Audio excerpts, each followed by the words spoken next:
Last time we saw classical physics crumble under the weight of strange phenomena like black body radiation and photoelectric effect. But what if I told you that light, electrons, and even you aren't just particles, but also waves? Welcome back to SECP Quantum Mechanics Episode 2. Let's start at the core. What is a quantum? The word quantum simply means discrete chunk, the smallest possible unit of something. A quantum of light, that's a photon. A quantum of matter wave, that could be an electron or any particle. A quantum of energy, that's Planck's constant times frequency. In quantum mechanics, energy comes in packets. This discreteness is not a glitch. It's the fundamental structure of reality at a smaller scale. For centuries, light was debated as it's either a wave or a particle. Newton believed light was made of tiny particles called corpuscles. Huygens insisted it's a wave, and for the most part, due to Young's double-slit experiment, the wave theory won, since things like diffraction and interference cannot be explained satisfactorily by the particle picture of light. But after the photoelectric effect and Einstein's observation, which we briefly covered in episode 1, it becomes impossible to deny that light behaves like particles too. Then came the twist. If light, a wave, could behave like particles, could particles like electrons behave like waves? This is the exact question 26-year-old French prince Louis de Broglie asked. In 1924, he proposed something shocking.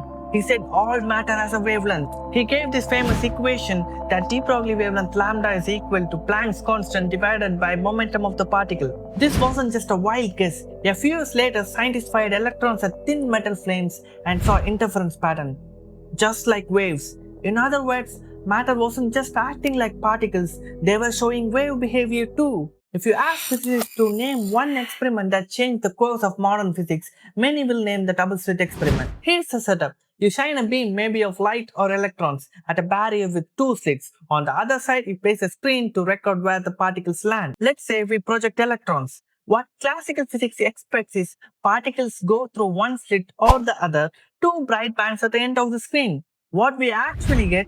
An interference pattern, dark and bright bands, a signature of waves, not particles. But wait, it gets stranger. Now let the electrons go one at a time, literally like one particle per second. You'd expect now two bands, right? After all, how can one particle interfere with itself? But wait, over time an interference pattern still forms.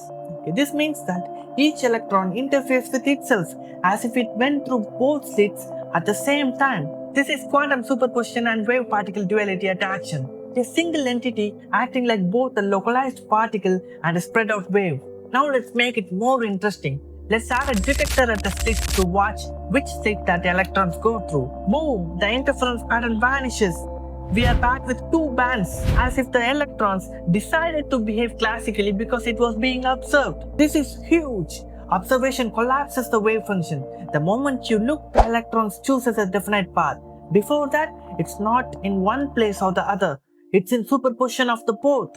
This is where quantum physics parts ways with common sense. Particles aren't here or there until measured. They exist as probability waves, and measurement collapses those waves into reality. If that just melted your brain a little, good, you're starting to see the quantum world. Hit subscribe if you haven't, drop a comment, and get ready because quantum physics is just getting started.